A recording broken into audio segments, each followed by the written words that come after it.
আমার বাগানে আমি একটু বসেছিলাম আর আমার বনুর বান্ধবী আমাকে কি সুন্দর একটা গিফট দিল দেখো তো।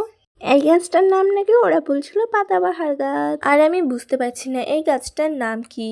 তোমরা কিন্তু কমেন্টে অবশ্যই জানাবে, আর তোমরা আমাকে লাইক সাবস্ক্রাইব করে দিও। হ্যাঁ, আমি তো বলতে ভুলে গেছিলাম, আমি আবার 3 দিন পর তোমাদেরকে ভিডিও দিলাম। আর এই গাছটা তোমরা ভালো করে দেখো আর আমাকে নামটা কমেন্টে এসে জানিয়ে দিও। আর তোমরা আমাকে কেউ সাবস্ক্রাইব করছো না, অবশ্যই সাবস্ক্রাইব করবে, লাইক করে দেবে, কমেন্টও করে দেবে এই ভিডিওতে। আর আমি ওই গাছটা এই টবটাতে লাগাবো। গাছটা তো আমি এখানে রেখে দিলাম। আর এই গাছটা হচ্ছে, এই গাছটা কত ছোট বলো, আর এই টবটাও সেরকমই ছোট।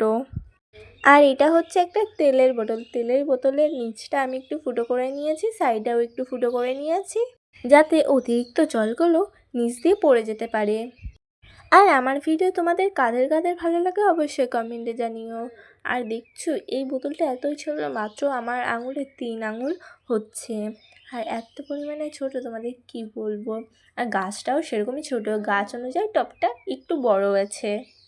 আর এই যে আমি এখানে মাটিও নিতে এসেছি, আর মাটি তোলার সময় আমি কিচ্ছু নিয়ে আসিনি, সেই জন্য আমি এই পাশে থাকা কাঠিটা দিয়েই মাটিগুলো তুলছি। আর এই মাটি তুলতে তুলতে এত পরিমাণে ঘেমে গেছি দেখো। আর পিছনেও আমি একটা খোপা করে নিয়েছি, চুলটা ছেড়েছিলাম, তোমরা তো দেখেইছিলে। আর এত গরম লাগছে যে আমি থাকতেই পারছি না ওখানে।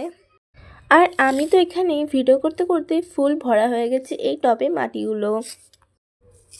চলো, এটা তো ফুল ভরা গেছে, এবার নিয়ে যাওয়া যাক। আর এখানে